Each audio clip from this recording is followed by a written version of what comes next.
लाख आभार महाराज। आज का विषय जैसे हम पहले ही बता, हर मास दूसरे रविवार को हमारे यहाँ एक व्याख्यान, हम एक व्याख्यान कराते हैं। ये परंपरा पिछले 1 वर्ष से निरंतर चली आ रही है। मौसम कोई सा हो, वक्ता बदलते रहते हैं, परंतु हमारा ये प्रोग्राम, हमारा ये कार्यक्रम सदैव अनवरत चला रहा था। आज की कड़ी में आज का व्याख्यान डॉक्टर शुभन जैन जी का है।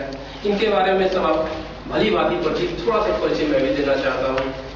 Doctor Jain international school for Jain studies के चेयरमैन हैं, हमारे गुरु हैं। वस्तुतः कहा जाए कि इन्हीं की प्रेरणा से जो कार्य हम करें, इन्हीं की प्रेरणा से कर रहे हैं।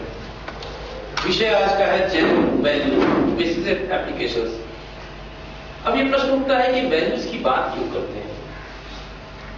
कहा जाता है मूल्यों की प्रासंगिकता क्या है? वस्तुतः मूल्यों की प्रासंगिकता सदैव से रही है। मूल्य होते ही ये प्रासंगिक। देश काल बदलते रहे, मूल्य अपनी जगह अनवरत चलते रहते हैं।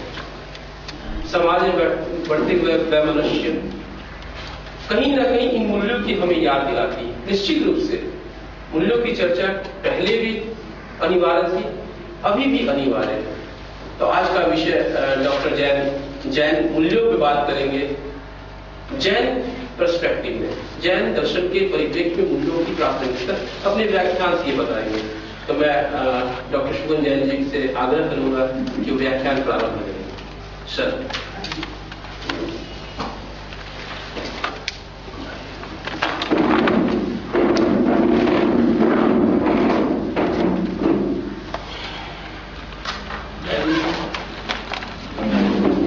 आज का विषय हमने इसलिए चुना है कि आजकल हमारे सारे देश में कुछ ऐसा माहौल होता है कि अच्छी बातें बुरी बातें अच्छी समझ के कोई कुछ कहता है, कोई कुछ कहता है, बिना सोचे समझे के हमारी संस्कृति। तो आज का विषय दे दिया है जैन वैल्यू। उनका आधार क्या है और उनका हम प्रयोग जीवन में कैसे कर सकें। लेकिन जैन वैल्यू से जो मैं समझता हूँ ना, वो ये है कि मैं जैन हूँ, एक दूसरा जैन। हम एक ही चीज को देखते हैं, हम एक ही चीज को देखते हैं। मेरा रिएक्शन कुछ और होता है और दूसरे का रिएक्शन कुछ और होता है। क्यों होता है? कोई जैनियों की हमारे ऊपर ऐसी चीज है, मूलभूत चीज है हमारी संस्कृति में या हमारे धर्म में या किसी भी चीज में कह दीजिए, जिसकी वजह से हमारे रिएक्शंस, हमारे एक्शंस प्रभावित होते हैं। तो देखिए मैंने फोटो दिखाया है, इसका मैंने टाइटल भी दिया है रूट्स टू राउट्स। रूट्स का मतलब होता है मूल, जड़।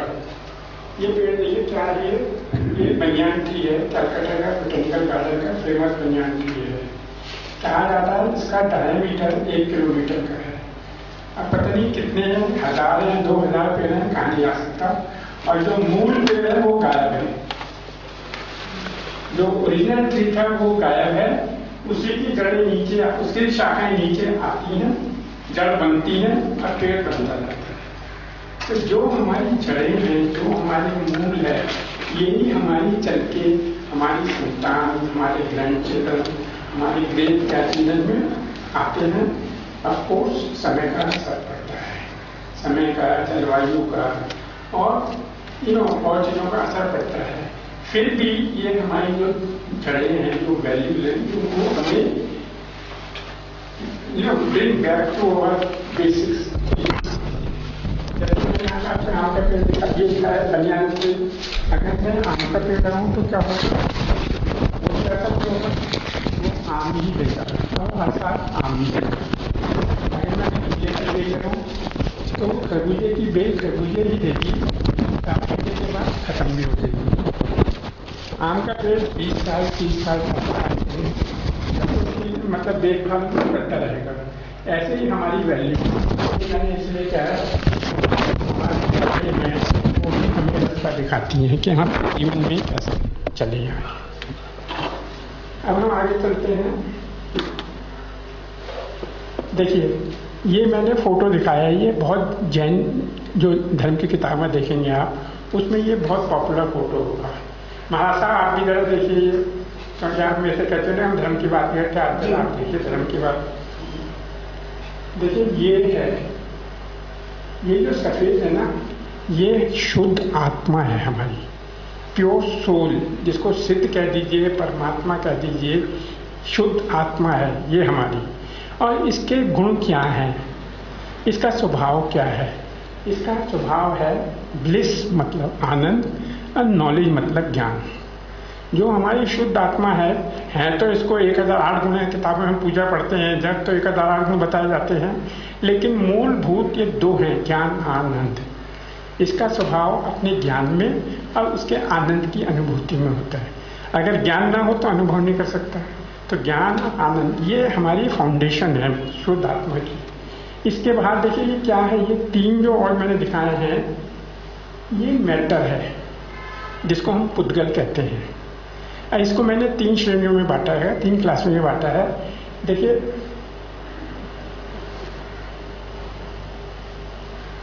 जो पहला है ना, ये है हमारा औदारिक शरीर, जो आप मुझे देख रहे हो ना, ये है मेरा औदारिक शरीर, जो बाहर के वातावरण से, बाहर के एनवायरनमेंट से इंटरैक्ट करता है। इसमें शक्ति कहाँ से आती है ये आपको पता है, मैं फिर बाद में बोलूँगा। ये क्या है, ये नीला जो है, ये हमारा कार्बन शरीर है, जो हम काम करते हैं, कहते हैं ये तो मेरे कर्म थे जो हमारे साथ रहते हैं, ये कर्म है जो हमारे इसके साथ जुड़े हुए हैं। और ये कर्म मूलभूत 8 होते हैं, 8 प्रकार के होते हैं। हमने पढ़ा ज्ञानावर्णीय, दर्शनावर्णीय, और इनकी अगर ज़्यादा डिवीजन करते हैं ना, में 143 भेद तक भेद प्रभेद आते हैं। तो ये है हमारा कार्बन शरीर।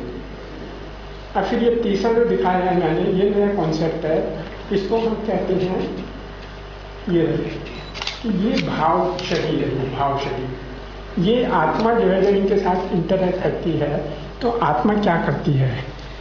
आत्मा 2 काम करती है, कर सकती है। एक तो मोह, मतलब अपने को छोड़ के दूसरे में अपनापन देखने लगती है, और दूसरा है राग। अपने को छोड़ के वो सोचती है कि दूसरे में, मेरे शरीर में आनंद है, और शरीर के साथ फिर मेरे बेटे से, मेरी बेटी से, मेरी बहू से, इनसे आनंद की अनुभूति उसको होने लगती है। तो वो अपने को छोड़ के दूसरे में देखने लगती है। और इसका असर क्या होता है, देखिए कि जो हमारी आत्मा है ये अपने आनंद के स्वभाव में रहती है, और जो मैटर है वो अपने स्वभाव से इसको प्रभावित करता है। दोनों एक दूसरे को प्रभावित करते हैं, ठीक है।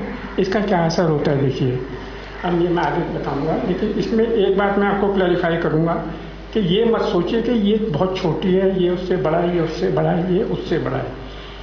जैन संस्कृति में स्वदेह परिमाण कहा जाता है कि जितना मेरा शरीर है इसमें सारी मेरी आत्मा इसी साइज की है।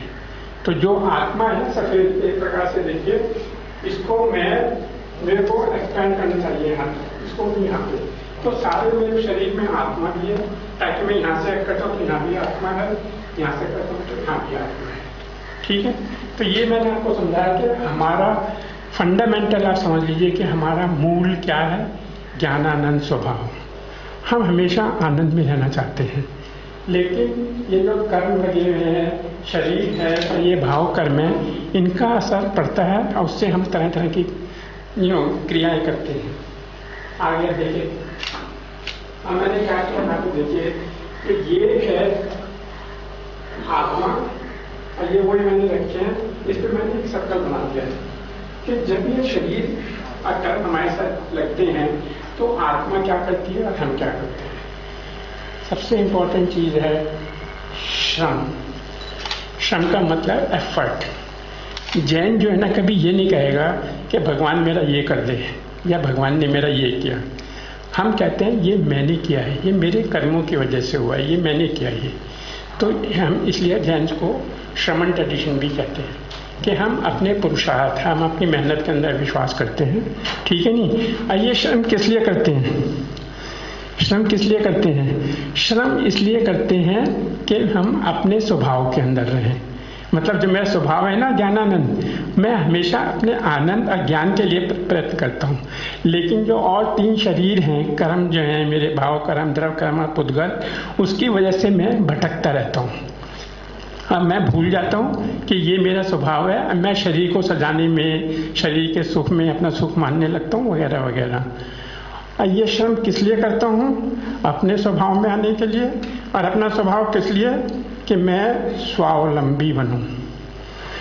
जब आप शुद्ध आत्मा होंगे तो आपको किसी की जरूरत ही नहीं है।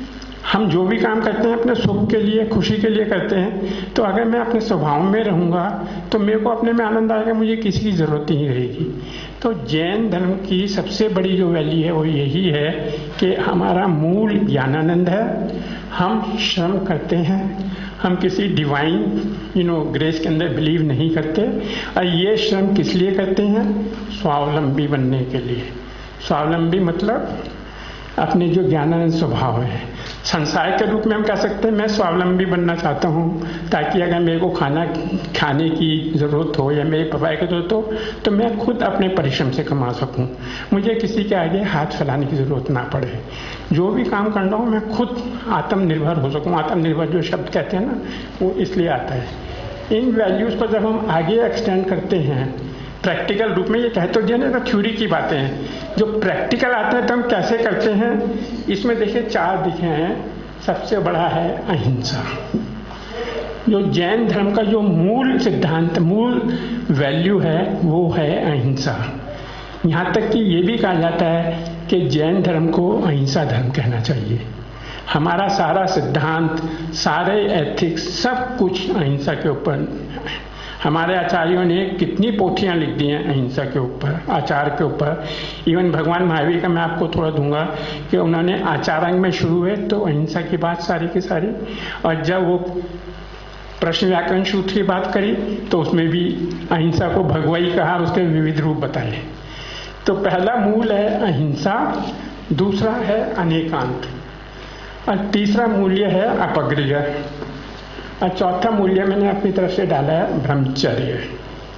इसका अर्थ अलग है, वो मैं आपको बाद में बताऊंगा, ताकि आप ये ना समझो कि हम सब ब्रह्मचारी हो जाएं तो संसार की जो संतति है वो रुक जाए। ब्रह्मचर्य का बेसिक अर्थ हिंदी में होता है ब्रह्म के अंदर आचरण करना। ब्रह्म क्या है? जो हिंदुओं में शुद्ध होते हैं ना, जिसको कहते हैं ब्रह्म, जो शुद्ध निर्विकार आनंदमयी है क्या, उसको ब्रह्म कहते हैं। उसमें आचरण करने को ब्रह्मचर्य कहते हैं। तो हमारे यहाँ क्या, इसको ब्रह्मचर्य का अर्थ हो गया अपनी आत्मा में लीन रहना, ये ब्रह्मचर्य है। अब हम एक एक वैल्यूज को लेते हैं। देखिए अहिंसा को लेते हैं पहले। देखिए इसमें मैंने 2 दिखाए हैं। पहले मैं आपको कन्वेंशन बता दूं कि जब आप कैपिटल देखेंगे, जैसे ये अहिंसा है, तो ये है 100% अहिंसा।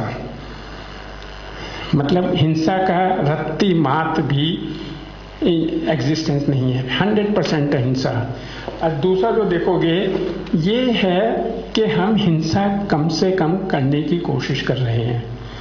मैं करता हूँ हिंसा, शायद मैं 50% करता हूँ, ये करते हैं शायद ये 45% करते हैं, लेकिन हम कोशिश ये करते हैं एज जेंट्स कि भाई हिंसा कम हो। हिंसा क्या है? किसी को दुख नहीं देना, किसी को सताना नहीं, किसी को मारना नहीं। अब देखिए एक बात जो मैं आपको बहुत बड़ी बताता हूँ, ये किसी में दूसरे नहीं है, किसी में मैं भी हूँ। अपने को भी नहीं सताना, अपने को भी नहीं मारना, ठीक है नहीं, अपने को भी नहीं दुखना, ये अहिंसा है। अगर मैं आपको खुश करता हूँ और मैं अपने को दुखी देता हूँ तो ये हिंसा है। इसीलिए हमारे आचार्यों ने हिंसा को पाप कहा है, और कर्म बंध का सबसे बड़ा कारण है कि जब हम हिंसा करते हैं तो हमारे कर्म बनते हैं और हमारी गति खराब होती है। अब देखिए इस शरीर के हिसाब से अगर हम देखते हैं तो देखिए अगर मैं हिंसा करता हूँ तो शरीर से करूँगा ना, इससे करूँगा, मन वचन काय से करूँगा। जब मैं करूँगा तो कर्म तो बनेंगे, वो तो छोड़ दो, दूसरों को देंगे, लेकिन मेरे शरीर को भी क्या होगा, मेरे को गुस्सा आएगा, मैं तमतमाऊंगा, मेरा ब्लड प्रेशर बढ़ेगा, वगैरह वगैरह जो होंगी ना, तो ये होंगी। इसलिए अहिंसा हमारे लिए कही गई है। और 100% अहिंसा जब हम करेंगे तो हम अपने शुद्ध आत्मा स्वरूप का अनुभव करेंगे। सिर्फ सिद्ध आत्मा और परमात्मा यही 100% अहिंसक हो सकते हैं। हम लोग हिंसा को कम करने की कोशिश करते हैं। मुनियों के लिए, साधुओं के लिए कहा जाता है कि ये 100% अहिंसा रखेंगे, लेकिन वो भी हिंसा करते हैं, ऐसी बात है ना। अब हम आते हैं व्यवहार के अंदर कि भाई ये तो सिद्धांत पे आता है कि हम कैसे करें, अहिंसा का इस्तेमाल कैसे करें। तो मैंने एक शब्द का इस्तेमाल किया है यहाँ पे, इक्वानिमिटी। अहिंसा का जो मूल है वो है समता और सद्भाव। जैसे मैं हूँ ऐसा ही मैं आपको समझता हूँ, जैसा मैं हूँ ऐसा ही मैं इनको समझता हूँ। ये सबसे बड़ी बात है। इससे क्या होगा, अगर मैं आपको दुख देता हूँ तो मुझे ये अनुभूति होनी चाहिए कि मैं भी दुख दे रहा हूँ, मैं अपने को ही दुख दे रहा हूँ। तो समता जो है ना, ये अहिंसा का प्रैक्टिकल प्रयोग है। इसको जब हम आगे चलाते हैं, ये तो भाव की बात हो गई, आगे जीवन में कैसे प्रयोग करें, तो भगवान महावीर ने प्रश्न व्याकरण में 60 नाम बताए हैं, मेरे पास रखे हैं, आपको जिसको आवश्यक जरूरत तो मैं दिखाऊंगा। लेकिन मैंने यहाँ पे 5-6 मूल सिद्धांत बताए हैं इसके प्रयोग, जो हम अगर जीवन में चलाएं तो हमारी अहिंसा की प्रवृत्ति बढ़ती जाएगी।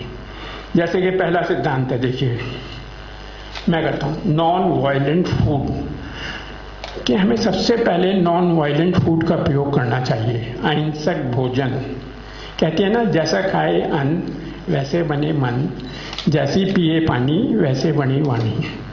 तो जब हम अगर खाने में अपना ये विचार रखेंगे कि हम अहिंसक भोजन करते हैं, तो मेरे ख्याल से काफ़ी अहिंसा का प्रयोग वहीं से ही शुरू हो जाता है। ये बहुत ज़रूरी है। इसमें अहिंसक फूड में ये नहीं कि मारना है, कि मीट खाना है या एग खाना है वो ही हिंसा है। ज़रूरत से ज़्यादा खाना भी हिंसा है, क्योंकि ज़रूरत से ज़्यादा खाओगे तो तुम्हें दुख होगा नहीं होगा। या कड़वा खाना खाओगे या जहरीला खाना खाओगे, या सर्दी के अंदर या तुम कहो कि मुझे एक जरा बर्फ़ की जमी हुई कोक ला के दे दे, तो आप अपने आप को तकलीफ देने की बात कर रहे हो। तो ऐसा खाना जो खाओगे जिससे आपको भी तकलीफ हो, वो भी वायलेंट फूड है। या जिस खाने को बनाने में हिंसा होती हो, वो भी वायलेंट फूड है। तो इन बातों का ध्यान हमें रखना चाहिए। तो सबसे पहला प्रयोग है नॉन वायलेंट फूड। फिर दूसरा आता है नॉन वायलेंट कम्युनिकेशन। हम जब किसी से बोलते हैं या लिखते हैं या और कुछ आदान प्रदान करते हैं कैसे भी विचारों का, तो हमें अहिंसक भाषा का प्रयोग करना चाहिए। क्योंकि देखिए महाभारत क्यों रची गई थी। द्रौपदी ने महल में ये कहा था जब वो गिर गया था दुर्योधन के अंधे का अंधा बेटा, कहता नहीं कहता। ऐसे ही आप किसी अंधे को अंधा कह दो तो लोग कहते हैं बेवकूफ़ है। अमेरिका में जैसे कह दो कि भाई नीग्रो को नीग्रो कह दो या काला कह दो तो कहते हैं ये तो रेशियल वो हो गया, उसको वही कलर्ड पर्सन कह दो या कुछ और को इस तरीके से।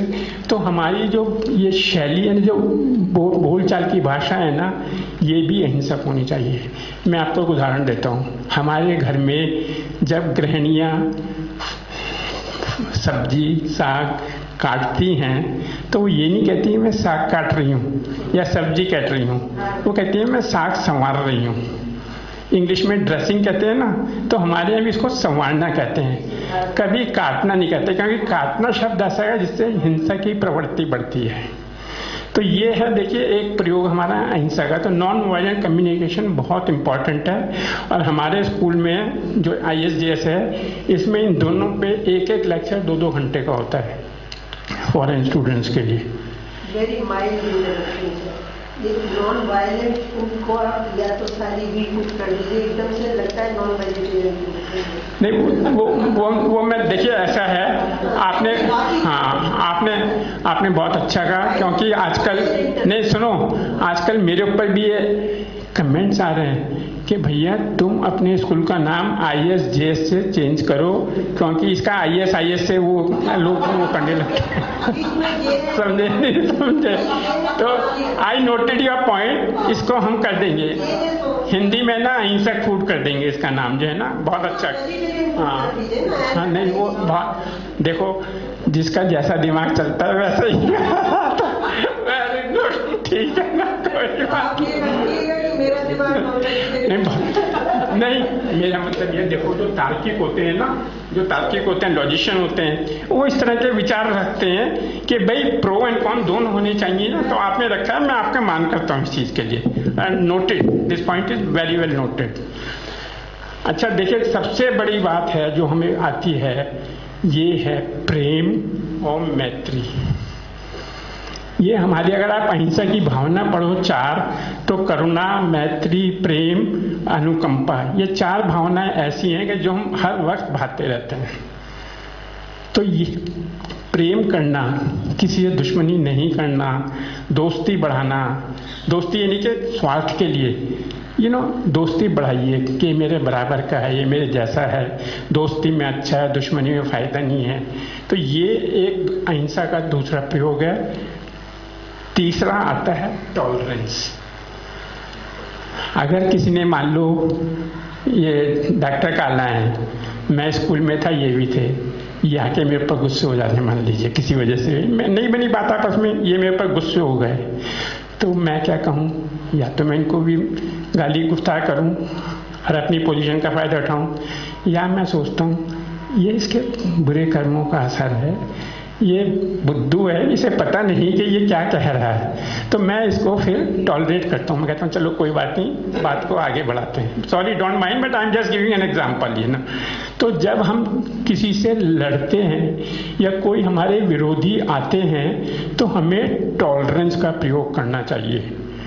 देखिए, जीवन का मैं बताता हूँ, महात्मा गांधी थे, वो पहले मुसलमानों के बहुत खिलाफ रहते थे, जिन्ना से उनकी बनती नहीं थी, लेकिन आहिस्ता आहिस्ता उन्होंने कहा, जैन धर्म पढ़ा, अनेकांत का सिद्धांत पढ़ा, तो उन्होंने कहा अरे अगर मैं अपने विरोधी को देख के पहले गुस्सा करने लगूंगा तो मैं नेक्स्ट स्टेप कैसे लूंगा।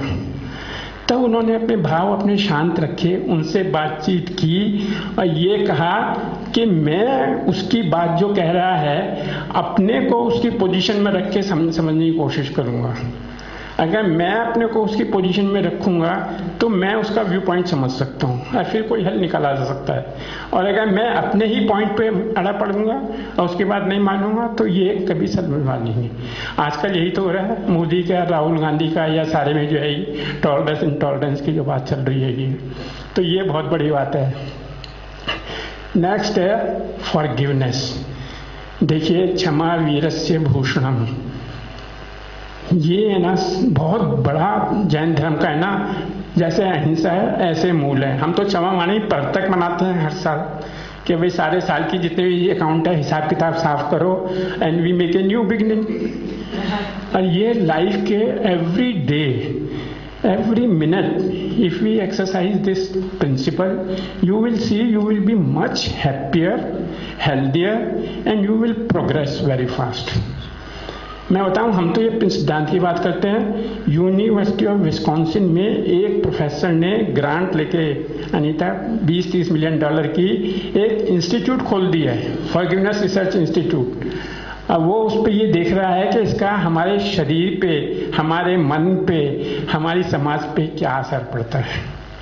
इस तरह के नए नए जो हम सिद्धांत की बात बोल रहे हैं ना, जैसे वेजिटेरियन फूड की बात करी है, अमेरिका में जो बास्किन रॉबिन्स का आइसक्रीम वाला है, इसने वेजिटेरियन हेल्थ रिसर्च इंस्टीट्यूट खोल रखी है, जिसमें 100-150 डॉक्टर, इकोनॉमिस्ट, एग्रीकल्चरिस्ट काम कर रहे हैं और दुनिया में वेगनिज्म की वो कर रहे हैं। और हम तो यहाँ पे सर बोलते हैं कि भैया ये करो, वो करो, वो करो। तो जो हमारे सिद्धांत हैं, ऐसे सिद्धांत हैं कि जिनका अगर हम प्रयोग करें तो हमारे जीवन में शांति, सुख, प्रगति सब चीज़ें होंगी। एक होता है सर्विस। ये कहेंगे कि भाई सर्विस तो क्रिश्चियनिटी में होता है, सर्विस तो सरदार में होता है, कर सेवा। जैनियों में सेवा कहाँ से आ गई? जैनियों में इस शब्द का प्रयोग होता है, आप सब जानते होंगे जो जैन शास्त्र पढ़ते हैं, वैयाव्रत। महाराज साहब, वैयाव्रत क्या होता है?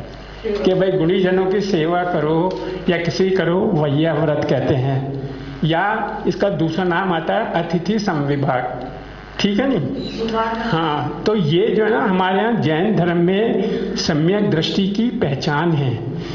निशंकित, निकांक्षित, निर्विचिकित्सा जितने भी अंग हैं, ये सब सेवा से भरे पड़े हैं। तो हमें सेवा भाव आना चाहिए।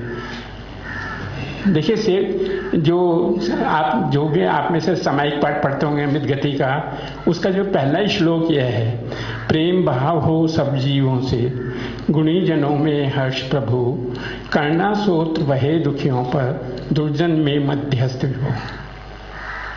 तो ये सेवा हमारे यहाँ बड़ी पड़ी है। ये समता से आती है, जैसे मैंने आपको बताया, समता का सबसे बड़ा उदाहरण है। नेक्स्ट है कंपैशन। देखिए दलाई लामा ने तो इसको दुनिया में इसकी वजह से बुद्धिज्म को ये बना दिया है, कंपैशन। हमारी अपनी संस्था है विरायतन, महाराज साहब विरायतन है, उन्होंने नीचे लिखा हुआ है अपना उद्देश्य, कंपैशन इन एक्शन।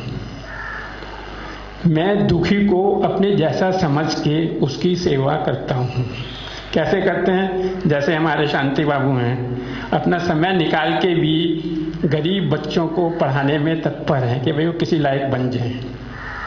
तो ये है कंपैशन, कि दूसरे के दर्द को अपना दर्द समझ के, दूसरे की कमी को अपनी कमी समझ के हम कैसे उसकी मदद कर सकें। दया दूसरी बात होती है, दया भी अहिंसा है, दया दूसरी चीज होती है। दया में मैं बड़ा हूं और मैं किसी को छोटा समझ के उसकी मदद करता हूं, तो वहां पे छोटे बड़े का सवाल आ जाता है।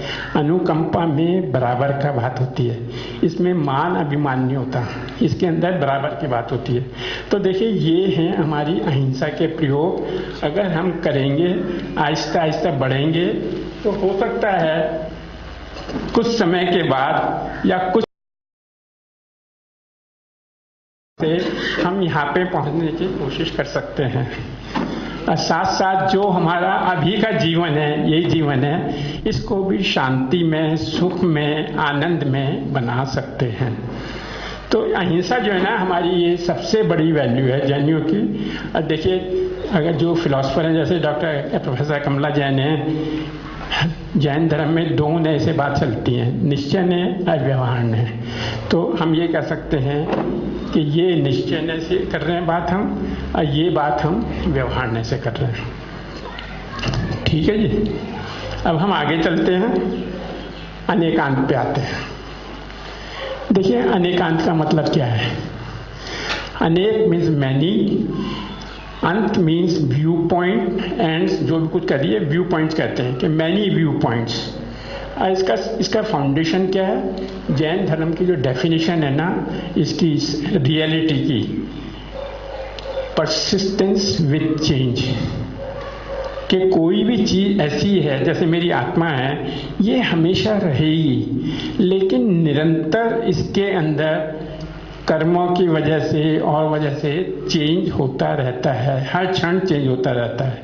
इसका मतलब मेरे अनेकों रूप होते हैं। दूसरा, जैसे मैंने आपको पहले बताया था कि ये जो हमारी आत्मा है, इसके ही 1008 गुण हैं, मैनी गुण हैं। कभी हम एक गुण को देखते हैं, कभी हम दूसरे गुण को देखते हैं, कभी हम तीसरे गुण को देखते हैं।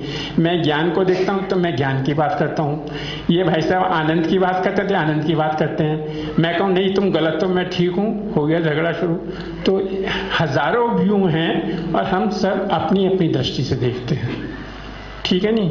तो ट्रुथ जो है, सत्य जो है, वो अनंत है और उसको जानना एक सिर्फ जो शुद्ध आत्मा है या पर सर्वज्ञ है वो ही जान सकता है। हम जैसे लोग नहीं जान सकते।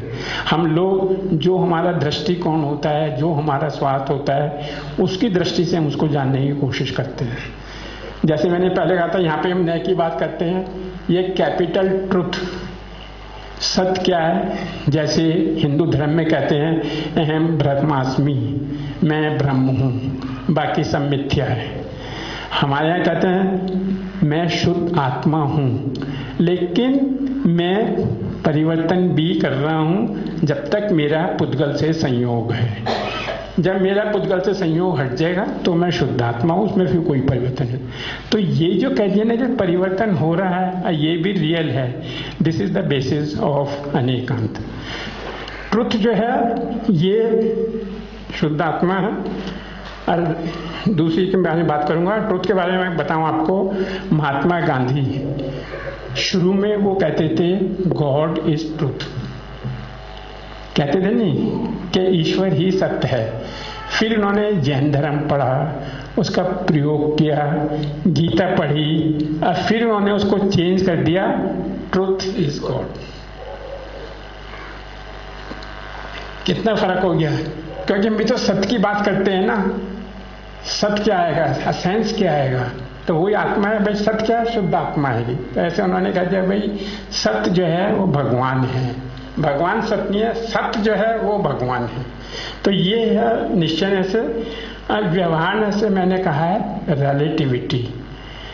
जो सत्य है वो मेरे अभिप्राय से, जितनी मेरी नॉलेज है या जो मेरा उद्देश्य है उसके हिसाब से मैं ये सत्य है। जैसे हम एग्जाम में बैठते हैं, क्योंकि ये प्रिंसिपल साहब बैठे हैं यहाँ पे, तो एग्जाम में इन्होंने कहा कि भाई पाइथागोरस की थ्योरम को प्रूव करो कि भाई hypotenuse square is equal to perpendicular square plus base square.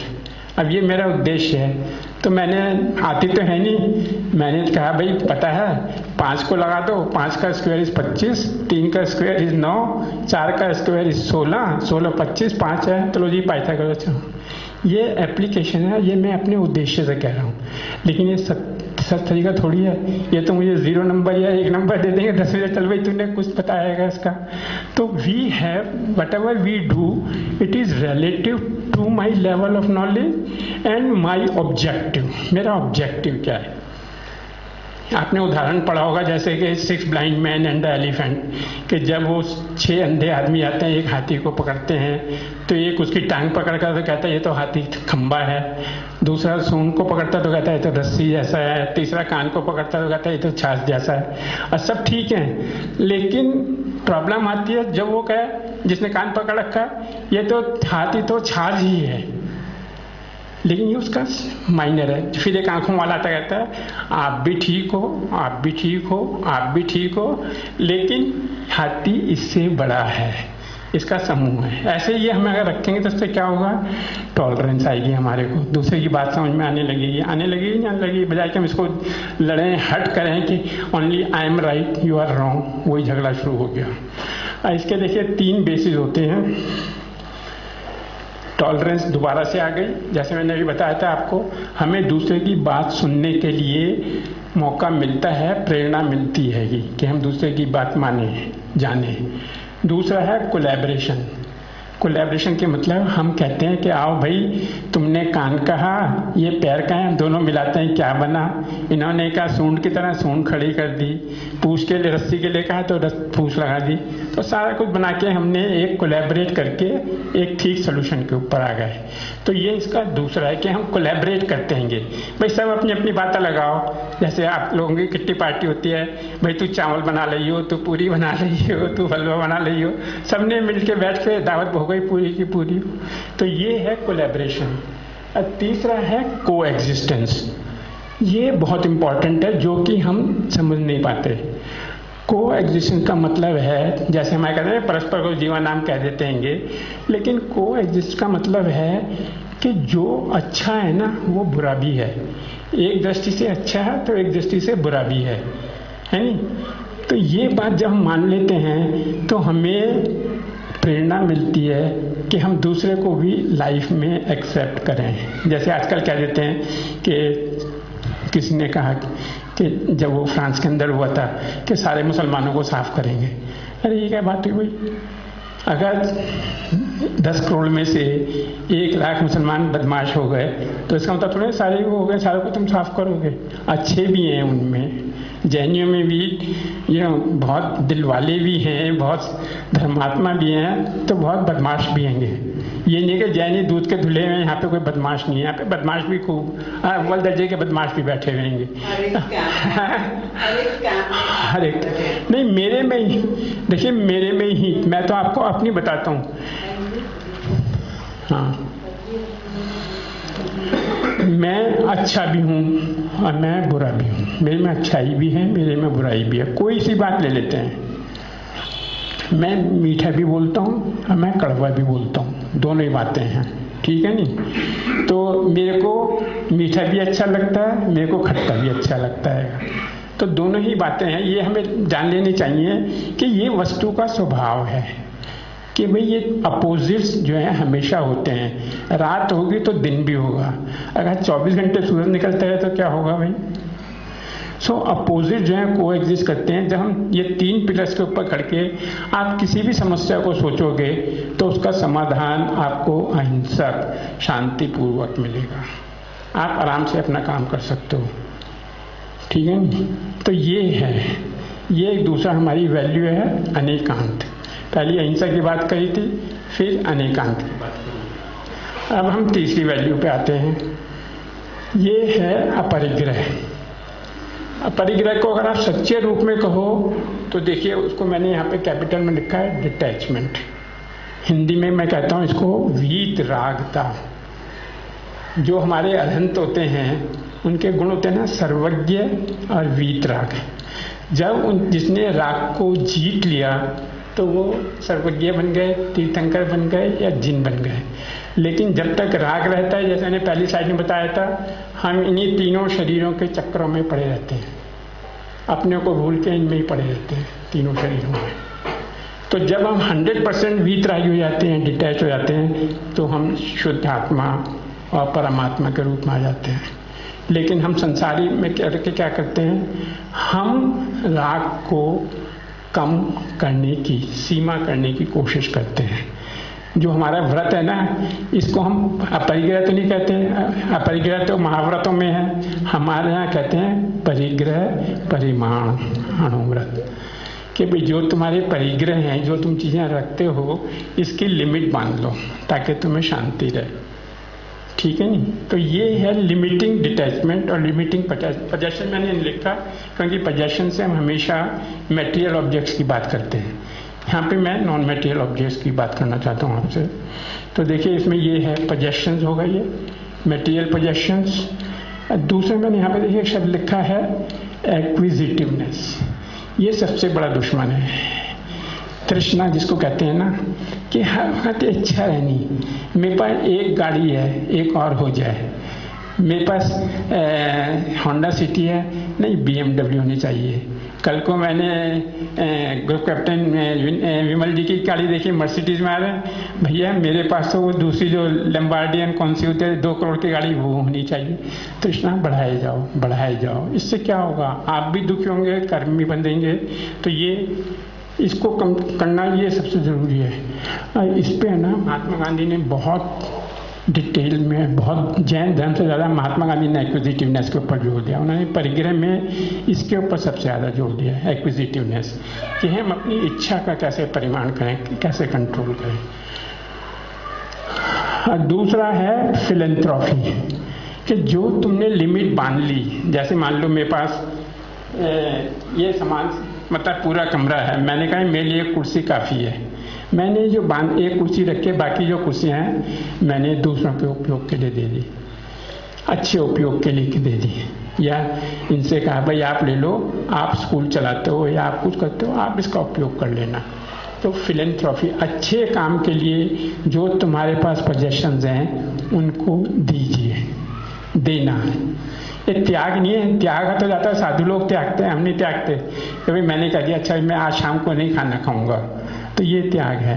लेकिन मेरे पास 4 रोटी हैं, अब मैंने कहा भाई मैं आज 2 रोटी खा के 2 रोटी में किसी को भूखे को दूंगा, ये तो ये है फिलैंथ्रोपी। चौथा है शेयरिंग और ट्रस्टीशिप। ये बहुत इम्पोर्टेंट है। देखिए शेयरिंग का मतलब क्या है कि मैं हूँ तो नहीं, लेकिन मान लीजिए मैं अरबपति आदमी हूँ, मेरी बहुत संपत्ति है, बस मैं हर वक्त ये सोचता रहूँ कि भाई ये मेरी है, ये मेरी है, इसकी कैसे रक्षा करूँ। कंपनी मान लीजिए मेरी कंपनी है, फिर थोड़े दिन में बिल गेट्स या मार्क जुकरबर्ग या आजकल ये जो तीसरा आएगा वॉरेन बफेट है, इन लोगों ने कहा कि मैं $50 बिलियन का आदमी हूँ, मेरे 2 बच्चे हैं, दोनों को आधा बिलियन डॉलर देके लो तुम मस्ती मारो। बाकी की कहा मैं इसको समाज के काम के लिए दे देता हूँ ताकि जिससे मैंने कमाया है उनका ही ये भला हो। ये शेयरिंग हो गई। अब बिजनेस के अंदर आइए, देखिए मैं कंपनी का चेयरमैन हूँ, मेरी कंपनी में 100% शेयर्स मेरे ही हैं, है ना। कंपनी बहुत बड़ी बन गई। अब मेरी इच्छा जनरली होगी कि मैं अपने बाद अपने बेटे को दूँ, है नहीं। लेकिन इस शेयरिंग और ट्रस्टीशिप का जो उदाहरण मिलता है वो ये है कि हम ये कहते हैं कि ये संपत्ति मेरी नहीं है, मैं मैटर यहाँ पे जो मैं दिखाए हैं ये 3-4 शरीर से ये अलग अलग हैं। मैटर मेरा नहीं है, संपत्ति मेरी नहीं है। मैं क्या हूँ? मैं तो इसका ट्रस्टी हूँ, मैं इसका ओनर नहीं हूँ, मैं इसका ट्रस्टी हूँ। तो जैसे टाटा है, देखिए टाटा आज सबसे बड़ी बिजनेस ऑर्गेनाइजेशन है और सबसे पुरानी ऑर्गेनाइजेशन है। तो जमशेदजी टाटा ने क्या किया था, अपनी जितनी टाटा में शेयर होल्डिंग थी एक फाउंडेशन बना ली, टाटा सन्स, उसको दे दी और उससे कहा ये सिर्फ चैरिटेबल, इसका जो प्रॉफिट है, इसका जो भी कुछ है वो चैरिटेबल वर्क के अंदर जाएगा। तो अब किसी की ओनरशिप तो खत्म हुई ना, किसी की इच्छा है कि मैं ये है, ये मेरा है, वो है, and see how the business grows. वैसे आप देखिए हजारों कंपनियां थी, बड़ी बड़ी आई चली गई, पता ही नहीं लगता, क्योंकि उनके दिल में ये इच्छा रहती है ये मेरी है, अब मेरे बेटे को मिले, मेरे पोते को मिले, चाहे वो निकम्मा हो लेकिन मिलनी चाहिए उसको ये। तो ये हैं हमारे परिग्रह के शेयरिंग और ट्रस्टीशिप। शेयरिंग का मतलब ये है कि जैसे एक कंपनी में मान लीजिए मैं हूँ तो मेरे एम्प्लॉयज़ भी हैं, मेरे कस्टमर्स भी हैं, मेरे सप्लायर्स भी हैं। तो जो मेरी वेल्थ है, जो मेरा प्रॉफिट है, वो मैं सबके साथ शेयर करूँ। भाई चलो कस्टमर को कह दिया कि तुम्हें 5% ऑफ, शेयर होल्डर से कहा भाई तुम्हें डिविडेंड दे दिया, एम्प्लॉयज हैं उनसे कहा भाई सर इतना प्रॉफिट हुआ है तो इतने का बोनस तुम्हें दे दिया।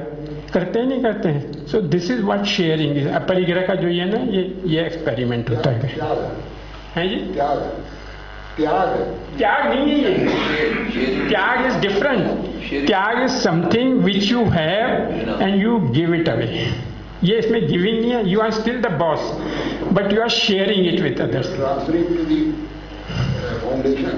When you are transferring your property to the foundation for the welfare of the public, so you are parting their property for the welfare of the public. त्याग भावना है पार्शियल, लेकिन टोटल त्याग नहीं है। परिग्रह जो है partially you are right, but according to my understanding त्याग is you withdraw from it interactions in that. You disown it. You are not the owner. So long as you are not the owner, you are you are sacrificing it or you are giving it to somebody else. संचय ना करना। अब पता नहीं देखिए। Foundation में you're still in charge of that because you are where you are directing that money. नहीं ये ऐसा है जी, मेरे ओपिनियन से मेरे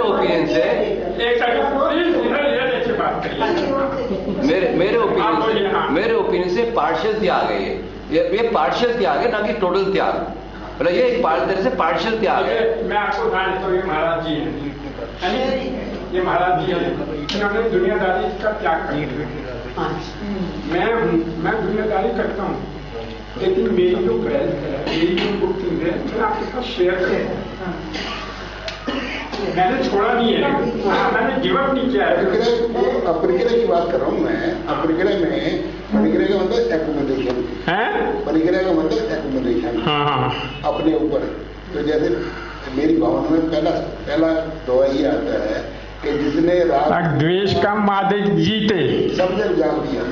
अब देखिए परिग्रह में राग भी आता है, द्वेष का तो भी आता है। द्वेष तो उसकी कॉरोलरी है, राग हुआ तो द्वेष होगा।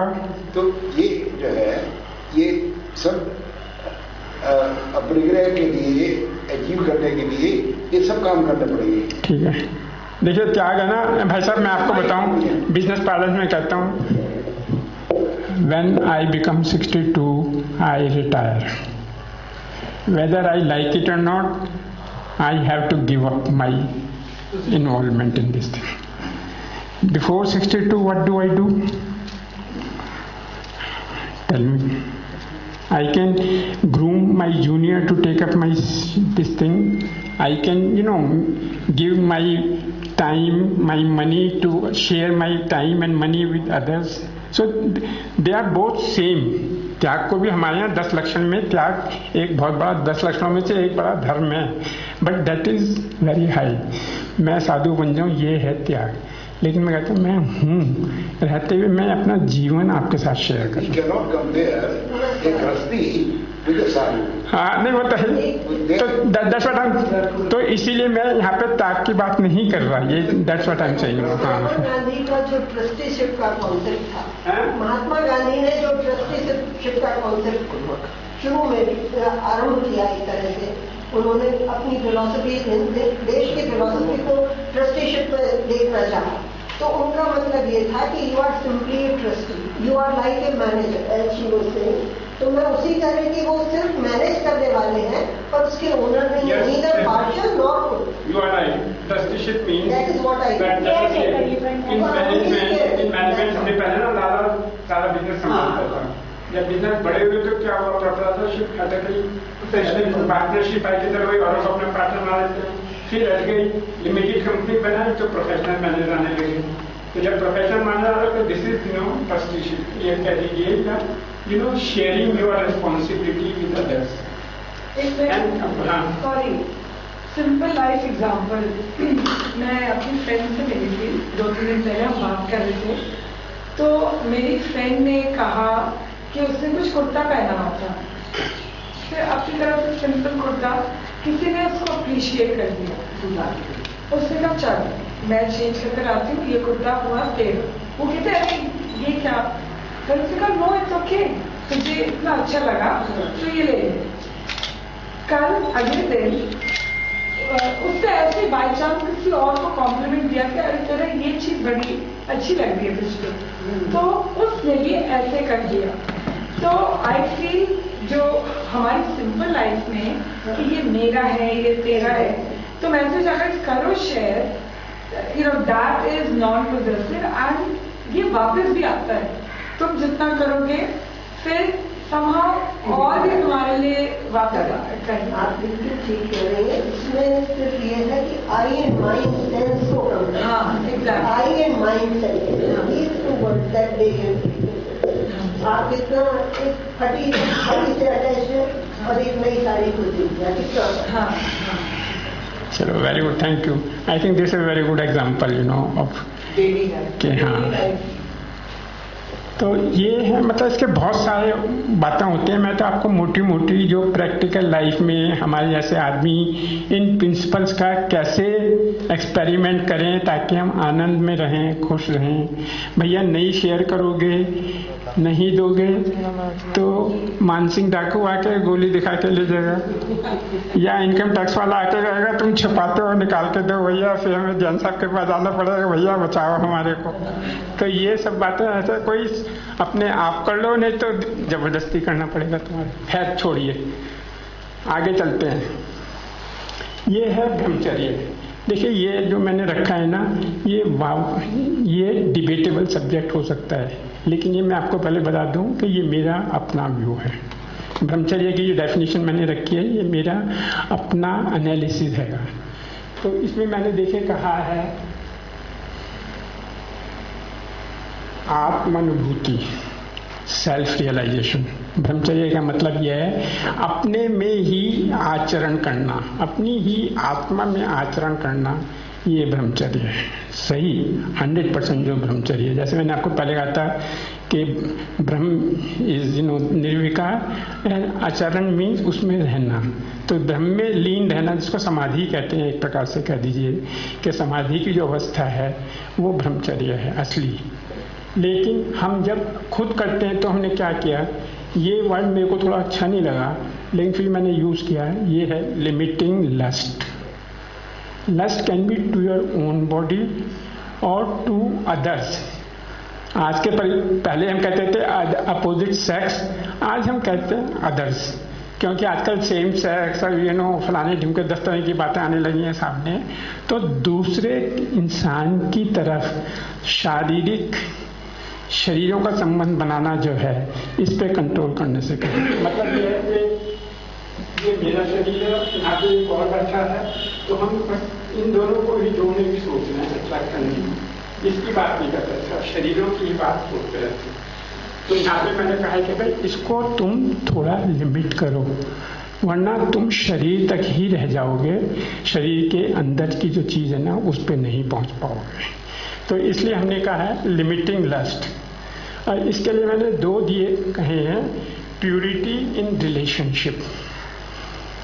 अगर मैं आपसे इंटरेक्ट करता हूँ और मैं आपको ऐसा जैसा अपने जैसा ही समझता हूँ और मुझे आपसे कुछ अपेक्षा नहीं है, तो ये है प्यूरिटी इन रिलेशनशिप। और जिस टाइम मेरे को आपसे अपेक्षा हो जाती है या अट्रैक्शन हो जाती है, जब वो सेटिस्फाई नहीं होती अट्रैक्शन, तो एवर्शन होनी शुरू हो जाती है। तो उसके लिए मैंने कहा है कि प्यूरिटी इन रिलेशन, और ये लस्ट को हम लिमिट करना चाहिए। उसमें कहा है ना, हमारे इसको ब्रह्मचर्य अनुव्रत को जो नाम दिया है, उसमें रतनकंड शास्त्रार्थ में उसमें कहा है स्वधारा संतोष अनुव्रत। स्व मीन्स सेल्फ, धारा मीन्स रिलीजियसली मैरिड स्पाउस।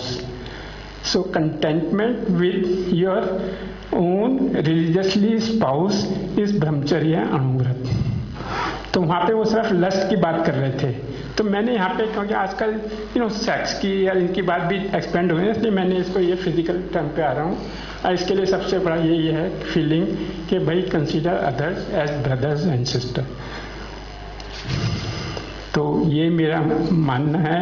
ये हो सकता है इसमें थोड़ी सी आपको आपत्ति हो, लेकिन ये ब्रह्मचर्य का मेरा अपनी डेफिनेशन है कि भाई सबको रखो एक जैसा, तुम ठीक ठाक रहो, प्रेम भाव सब जीवों में। तो ये मेरा आज का प्रेजेंटेशन है। आगे चलते हैं। ये टोटल पिक्चर है चारों की। इसका जो प्रयोग करते हैं, जो हमारे जैन धर्म में एथिक्स कहते हैं वैल्यूज के आधार पे, देखिए ये है। हम क्या कहते हैं कि भाई हम जो है ना पुण्य या शुभ या अच्छा, इसको हम मैक्सिमाइज करना चाहते हैं। जो दुख है ना, ये मिनिमाइज अशुभ या इनऑस्पिशियस, इनको हम कम करना चाहते हैं। जो हमारे जितना भी आचार है उसमें हम यही कहते हैं कि भाई जो हमारे पाप हों या बुरी बातें हों वो कम हों, और जो अच्छी बातें हों या शुभ हों, जो हमें प्रीतिकारी हों, वो ज़्यादा हों। इसके लिए देखिए, सबसे पहले मैंने कहा था ना, अब यहाँ पे मैंने ठीक कर दिया नॉन वेजिटेरियन के फूड को मैंने लिखा सबसे इम्पोर्टेंट है नॉन वायलेंट और It's a very interesting and very detailed subject and often misunderstood because we tend to restrict it only to meat eating, which is very wrong.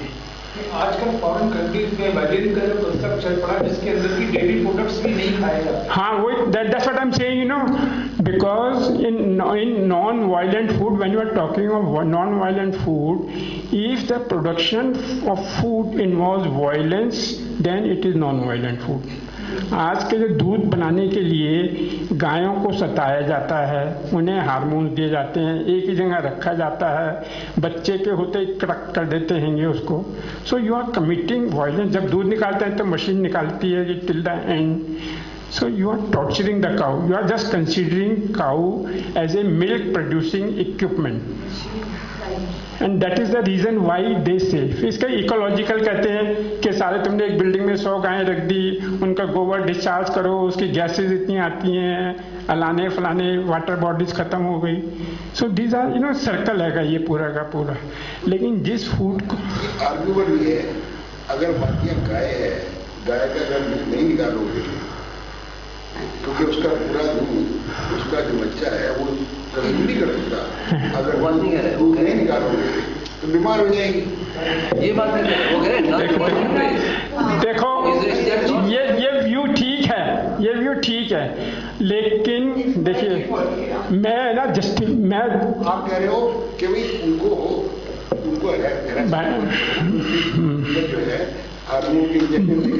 भाई साहब मैं आपको बताता हूँ, मैं जैन हूँ और जैन वैल्यूज में मेरा पक्का विश्वास है। तो मेरे से पंडित लोग पूछते हैं कि तुम ये कह रहे हो दूध गलत है, तो हम तो भगवान को नमन भी दूध से कराते हैं, साधु भी दूध पीते हैं, तो ये तो गलत बात हो गई। मैंने कहा नहीं, ये बिल्कुल सही बात है, क्योंकि पहले दूध कैसे बनाते थे, एक घर में 8 या 10 प्राणी रहते थे एक कमरे में, और उतना ही बड़ा कमरा गाय के लिए रखते थे, और उस कमरे को साफ रखते थे हमेशा। गाय के आगे हमेशा खाने को रहता था, उसका बच्चा उसके पास खड़ा रहता था, और जब शाम को आते थे तो पहले कभी भी जो आदमी था, घर का आदमी औरत, वो पोसाते नहीं थे गाय को, बछड़े को छोड़ते थे। चल भाई तू अपनी माँ के स्तन में दूध उतार। जब वो दूध उतारता था और पीता था थोड़ी देर के लिए, फिर उसको हटा के माँ के आगे ही रख देते थे। अब माँ उसको प्यार से लिक करती थी, उसको आनंद आता था, अपने मतलब वात्सल्य होता था।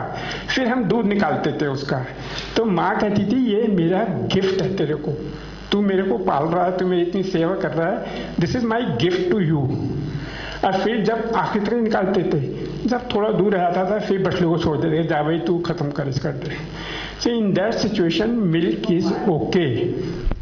हाँ, in that situation milk is okay, but if you deprive the cow of the child, then you are causing the misery.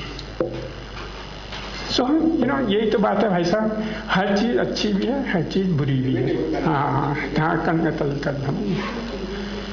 अच्छा, लाइफ स्टाइल में देखिए, मैं ज्यादा जिक्र नहीं करूँगा क्योंकि आज ये आपके परिप्रेक्ष्य में 7 व्यसन हमारे यहाँ बताए गए हैं, इनसे दूर रहना चाहिए। मैं दिखा दूंगा फोटो आपको, क्या है 7 व्यसन। अभी हम 2 दिन पहले तिजारे गए थे, मेरी बेटी आई हुई जिसको तिजारे लेके गए थे।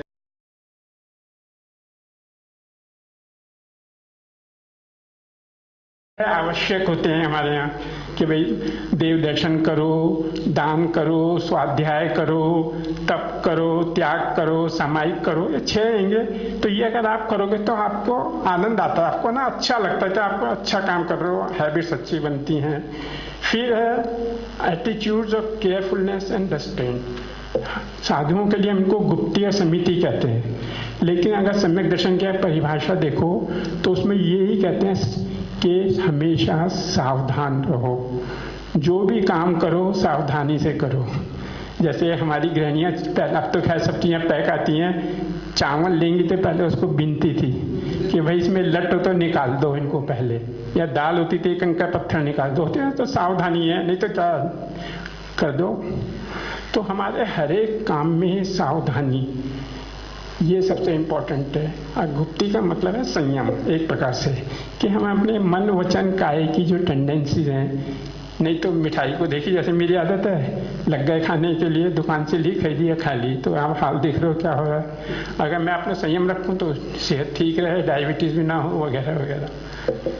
फिर होते हैं, इसके बाद होता है ये माइनर वॉव, जिनको हम अणिव्रत कहते हैं।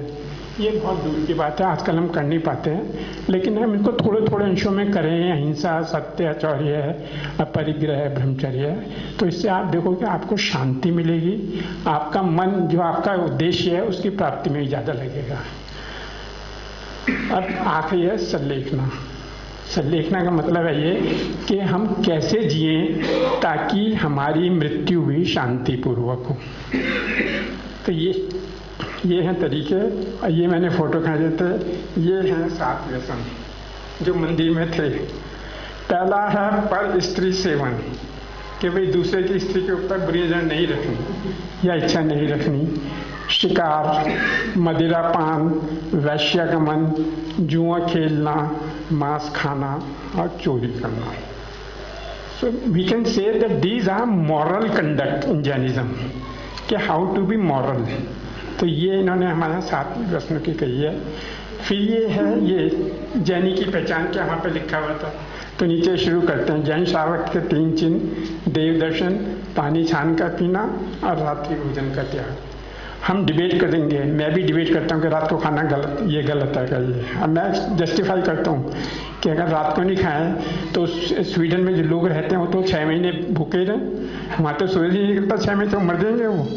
But you know these are principles which we have to think and modify to adopt them, you know to the, but there is a reason behind this thing.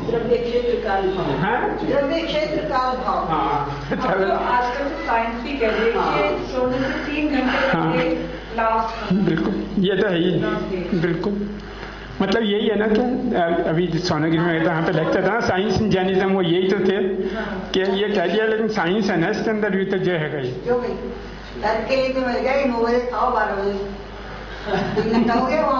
फिर आपकी नींद उतने घंटे चाहिए। ये वहाँ पे दिखाए थे 4 प्रकार के दान, कहते हैं हम दान देते हैं। पहला आहार दान, जैसे हम साधुओं को देते हैं ना, भोजन देते हैं ये। दूसरा अभय दान, दिस इज वेरी इंपॉर्टेंट। अभय का मतलब है कि किसी को निर्भय बनाना। जैसे हमारे साधु होते हैं, इनका घर तो नहीं होता, तो इनको ऐसा इंतजाम करना कि ये कहीं पे ठहरना चाहें तो ठहर सकें, सर्दी से गर्मी से। ऐसे अपने अपने जीवन में बना सकते हैं कि भाई सर्दियों में बहुत हो रही है, जो स्ट्रीट पे पड़े हैं उनके लिए शेल्टर, नाइट शेल्टर बना दिए ताकि भाई रहें, उनको डर ना रहे, या कोई गोली मार देगा उससे भाई बचा कर रखे। तो ये अभय दान है। शास्त्र दान मतलब नॉलेज का है, और ये है मेडिकल कि भाई कोई बीमार है तो उसको औषधि देना। 4 प्रकार के इस प्रकार के फोटो थे, मैंने आपसे शेयर करूंगा, अच्छा लगेगा। ये मंदिर में गया था ये वहाँ पे, और यही है सबसे बड़ी बात जो पहले है ना देव दर्शन, कि जब आप मंदिर में जाओ तो सारे काम वहाँ पे हो जाते हैं। वहाँ पे फोटो, वहाँ पे सारी किताबें शास्त्रों की रखी रहती हैं, आप पढ़िए, एनवायरनमेंट भी होता है, फिर मन में इच्छा होती है कि भाई मैं जाऊँ। दर्शन से मुक्ति का द्वार खुल जाता है, दर्शन करने से मुक्ति का द्वार खुल जाता है। ये तो कह रहा हूँ ना। एक है ना बहन जी, सबसे बड़ी बात यह आपका नियम बनता है, दैनिक चर्या बनती है कि मुझे सुबह उठ के नहाना है, धोना है, जाना है, सब काम धर्म के काम से। और अगर आप मूर्ति पूजक हो तो फिर आप हाथ में देके कुछ जाओगे कि मुझे देना भी है कुछ वहाँ पे जाके। तो मेरा ये आज का ये ऐसा प्रवचन मेरा आज का ये प्रेजेंटेशन है। कुछ सवाल जवाब हो तो मैं यहाँ पे आपके सामने खड़ा हूँ, आप चर्चा करिए, अदरवाइज। आपने लास्ट बोला था कि शेर उसमें था ना पायस डेथ, वो कैसे संलेखना, ये संलेखना लास्ट लेक्चर में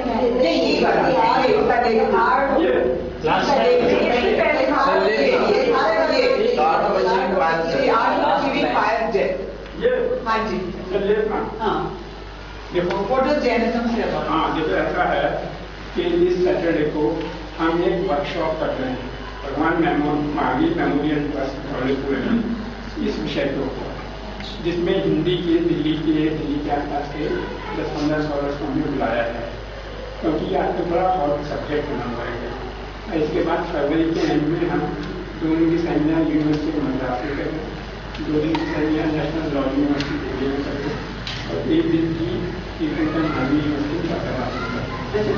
तीर्थंकर महावीर यूनिवर्सिटी मुरादाबाद में करें, वहाँ पे रिलीजन और फेथ बेस्ड सोल्यूशन होंगे, यहाँ पे legal, political and social and Moradabad में मेडिकल एस्पेक्ट्स होंगे। मैं आपको फोटोग्राफ बताता हूँ। संलेखना का मतलब क्या समझते हैं? देखिए, लोग कहते हैं संलेखना मतलब भैया मैं खत्म होने जा रहा हूँ तो सब कुछ छोड़ के एक जगह बैठ जाऊँ, पहले आहार छोड़ दूँ, फिर पानी छोड़ दूँ, मतलब शरीर का त्याग करूँ, ये संलेखना है। नहीं, संलेखना शब्द 2 से बनता है, सल प्लस लेखना, है ना।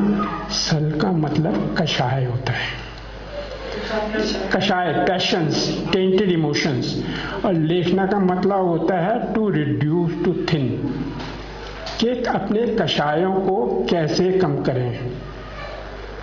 और जब आप कषाय को कम करते हो तो शरीर को भी कष्ट होता है साथ के साथ, लेकिन हम कषाय की बात छोड़ देते हैं और हम सिर्फ शरीर की ही बात करते हैं कि भाई शरीर को कैसे छोड़ें। This is the difference. And if you remove kashaya then it will become suicide basically. This is the difference. But this is a very hotly debated subject. Example दे दो महाराज जी, जो महाराज जी बेचारे में हाँ। देखिए इसमें बड़ा अच्छा था, ये भी थी ना, तिजारे में हम गए तो एक आचार्य मेरी भूषण जी दिगंबर जैन साधु मुनि, तो उन्होंने 4 साल पहले संलेखना व्रत ले लिया, 12 साल की संलेखना। तो अब इनका 4था साल चल रहा है। तो उन्होंने एक शीट बना ली कि इस साल में क्या त्याग करूँगा। तो उन्होंने 5 सीरियल के नाम लिख दिए कि इनके अलावा सारे सीरियल्स का जन्म त्याग। सब्जियों के नाम लिख दिए कि इन सब्जियों के अलावा सब सब्जियों का त्याग। 6 महीने के लिए सिर्फ इतवार को बोलूँगा, 6 दिन मौन रहूँगा। तो इस तरह के उसने नियम ले लिए। आइडिया हम हंसेंगे, but idea is that he is trying to gain more and more control over his external activities and focus on the self. When he is fully. This is संलेखना। ये संलेखना थी। जो साधु जी ने किए, जो मोदी जी ने की, हाँ, वो संलेखना क्या? हाँ संलेखना। क्योंकि उन्होंने 14 years का करा है। 12 साल का। हाँ ये तो 4th ईयर है, ये तो 4th ईयर है। 12 साल के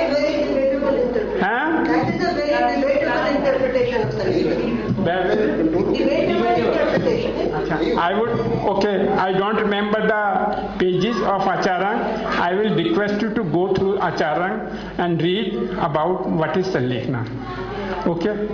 There is a big difference in Sanlekhna and Santhara in Shwetambaragams and Sanlekhna and Samadhi Maran in Digambaragams.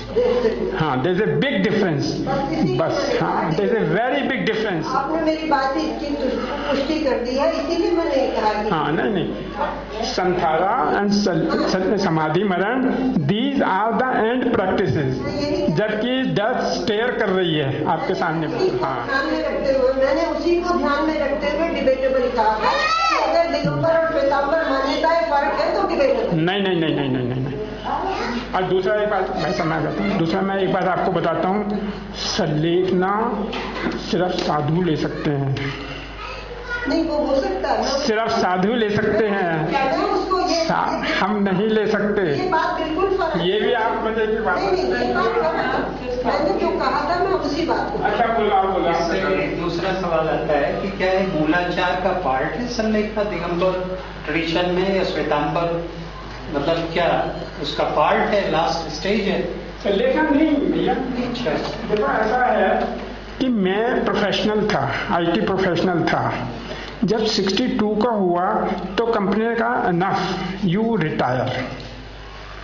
Retire from active service, है ना। And that's what sallekhana is for sadhu, के साधुओं से कहते हैं कि तुम्हारे 12 साल 15 साल जीवन के रह गए हैं, तुम जो अपने कषाय कम कर रहे हो, अब इस गति को तेज करो। जो तुम्हारा दुनिया से जो रोज रोज व्याख्यान करने का है या ये करने का है, इनसे कम करो और तुम अपने में ज्यादा लगो। तो ये साधुओं के लिए है। और जो हम लोग है ना, हमारे लिए कहते हैं कि जब बिल्कुल ही एंड सामने हो तो अभी संलेखना ले लो, संलेखना लेने के पहले व्रत लो, महाव्रत लो, हैं, ताकि संलेखना करनी शुरू हो, या फिर समाधि मरण भी साथ के साथ ले लो। So they are simultaneous, while in the case of monks they are distinct. कि क्या ये संलेखना जो 27 मूल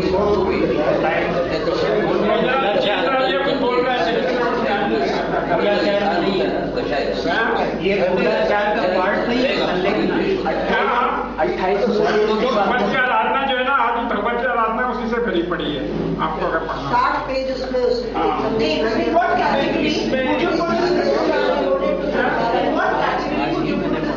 like a patient, he recovers. No, he does not recover. He's on the ventilator. But the decision is taken to remove the ventilator. अगर कोई ventilator पे होता है तो and decision ले लिया कि इसको निकालो, वो क्या करेगा? उसका कौन क्या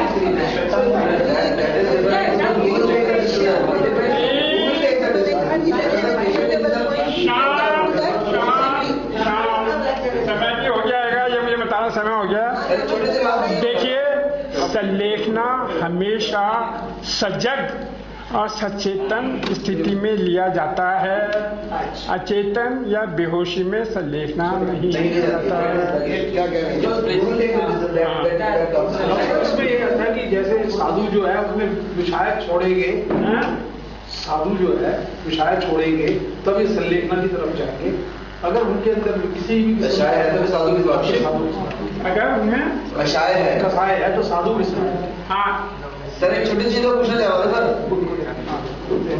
सर हम देखो ऐसा ये देखो हेलो देखो ये बहुत विवाद है आजकल और दिगंबरों में बहुत ज्यादा है कि जो गांधी पंथी है वो कहते सारे साधु ये तो द्रवलिंगी है, भावलिंगी है ही नहीं, तो उनके अंदर कषाय भरे पड़ेंगे। तो उसका जवाब मेरा ये है भैया मैं सर्वज्ञ नहीं हूँ, मुझे नहीं पता तुम्हारे अंदर क्या होगा। मैं वैसे सिंपल सी बात है, जब तक इंसान है चाहे वो साधु हो उनमें मात्रा कम है और पैसे लेना आपने सिंपल सी बात कही थी अभी, साधु लोग ही जो है संलेखना ले सकते हैं। रूटीन के अंदर छोटी छोटी चीजों को त्याग करना शुरू कर दे। जैसे मानो मैं कहता कि मैं एक सप्ताह तक मीठा त्याग करूंगा या तो ये क्या हमारा पाठ में नहीं आएगा, तो क्या कहेंगे? वो सुनिए हमारे यहाँ अनुव्रत और महाव्रत होते हैं, समझ लो ना। जी सर। जो है अनुव्रत लेते हैं, साधु लोग महाव्रत लेते हैं। संलेखना जो है महाव्रत की बात, अनुव्रत की बात नहीं है। अगर जब हम अनुव्रत लेते हैं, अब मैं कहता हूँ संलेखना है अगर 5 दिन लगे तो उस समय मुझे अनुव्रतों से अपने आप को अपग्रेड करना पड़ता है। समय की हमारी